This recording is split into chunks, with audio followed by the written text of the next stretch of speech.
Welcome to the first week's State of the League address, as well as the introduction to the Week 1 Power Rankings. We're going to go over those today. First, I'd like to point out that Yahoo actually does have Power Rankings.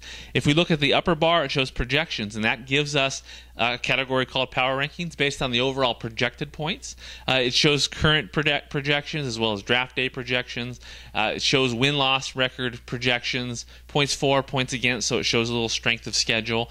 It's good to look at, and it's kind of a guideline, but it's not the official MFL Power Rankings. So we're going to compare the two today. Let's get started with looking at the teams in the danger zone.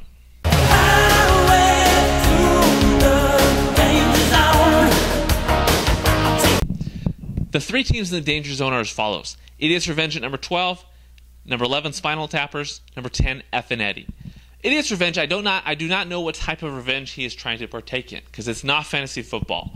Aside from Tom Brady and some pretty good wide receivers, there is just no depth at running back. In fact, he has all rookie running backs, which I understand the upside.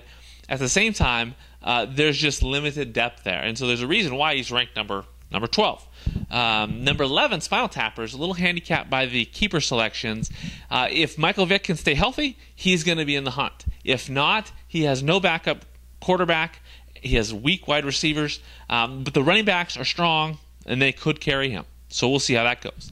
F and Eddie, however, with Aaron Rodgers at number 10, he can go as far as the top. Unfortunately, the running backs with Reggie Bush, Frank Gore, and Beanie Wells are very questionable. If those guys can perform, he's going to do well. If they don't, he won't.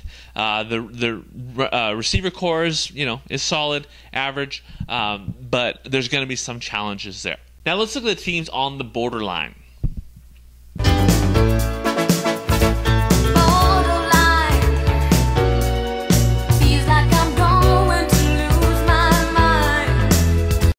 The teams on the borderline are as follows: Mile High Star at number 9 and Footballa at number 8. Now, Mile High Star has Calvin Johnson and Matthew Stafford. Solid. Unfortunately, he drafted 8 wide receivers. I think he's assuming that trading options are gonna be present in the future, but with that, he's just got no running back depth, and that's going to pose a problem. Number 8 team, Football, is definitely on the rise. She's got a great core of young running backs in Stephen Ridley, Matt Forte, Trent Richardson. Matt Ryan is definitely going to be a quarterback that produces. The wide receivers are average. So she's got a chance here. So that's looking pretty good. Now let's look at the teams that are in the bubble.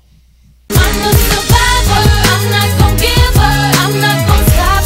I'm gonna work harder. The teams in the bubble are as follows: number 7, Hall of Famers; number 6, Team RPM; number 5, Jackpot. Now, Hall of Famers drafted first. They have Arian Foster. They have Romo and Roethlisberger as a good quarterback duo. Unfortunately, there's not a lot of running back depth beyond the initial running back and his handcuff. Antonio Gates will be very solid. So the starting lineup here is good.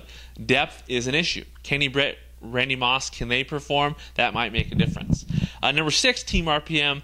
He actually ranks pretty high because he's got a good core of running backs with Lynch and Turbin, with Stewart and Williams. He's got the handcuff, so he's a little safe there. Jamal Charles' upside is definitely evident. Eli Manning is a conservative, solid quarterback, but Russell Wilson could actually lift him up and be a great play there.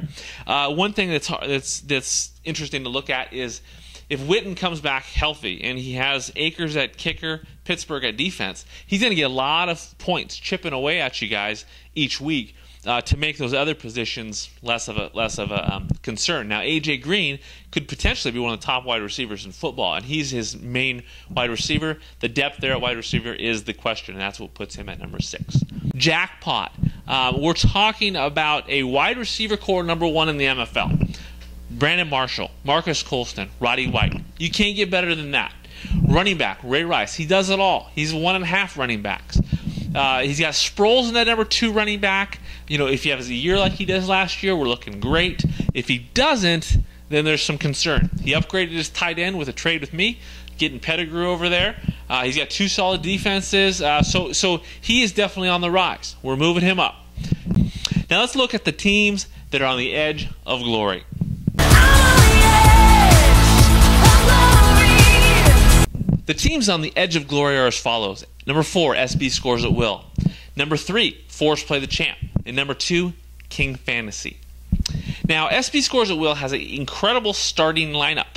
If Matthews and AP are healthy, which there's no way they could complete a season healthy, and AP's limited role is going to be a factor, so he just needs to get enough wins to make the playoffs. If he can do that, he can compete, obviously, with Jimmy Graham there. He's going to need Phillip Rivers, my old quarterback, to do well. Now, Force Play the Champ, he is in the mix again and again, and we're talking about a running back core with Fred Jackson, Chris Johnson, and MJD that, if healthy and productive, he's going to be very hard to beat. Now, quarterback is the concern. Matt Schaub, can he carry the fantasy team? I don't know. I don't think so, but this team's solid. The wide receiver depth is great.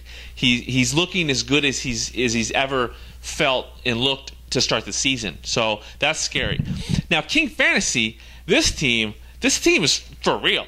I mean, we're talking Drew Brees, Andrew Luck at quarterback, DeMarco Murray, and a bunch of running backs that you're going to see some upside with Benson, Bush, and Williams. And trades are obviously always a part of this, so there might be some strengthening there. But the wide receiver core is solid with Craig Jennings, Des Bryant, and Vincent Jackson.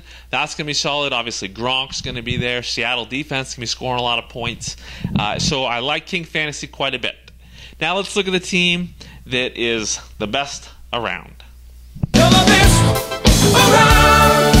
Nothing's gonna ever keep you down. You're the best around. Nothing's gonna ever keep you JL down. Showtime is currently the best around. Yahoo's got him projected at 1 million points. He's the defending champion. He's an incredible manager. So all of those things put him in that number 1 spot. With that said, if his quarterback is injured or doesn't score 15 touchdowns, he's in trouble. If one of his old and brittle and moldy kind of running backs doesn't work out, he's in trouble, because that depth there that's given him all the projected points, it's based on those running backs. And I'm not very confident in Donald Brown, Ahmad Bradshaw, Steven Jackson, McFadden. Those guys are all injury prone. Now, the wide receiver core, 2 players, good, no depth. So this team is definitely beatable. So, when it comes to JL Showtime, myself, Force Play, some of these other strong teams, all these teams pretty much say, just like Shakira, whatever, whenever, let's do this. So we're going to be battling for this. Let's look at the best matchups of the week. Nothing's gonna stop us. Nothing's gonna stop us. Force Play the Champ versus JL Showtime is the matchup of the week. The defending champions, last 3 years, both these teams have been the best around, so they're going to be squaring off, and it's just great knowing that one of these teams is going to be 0-1. Now, good luck, guys. This is it for today's presentation. Good luck this week, and let the fun begin. You can keep dreaming, but I'm gonna pursue mine. It's showtime. It's showtime.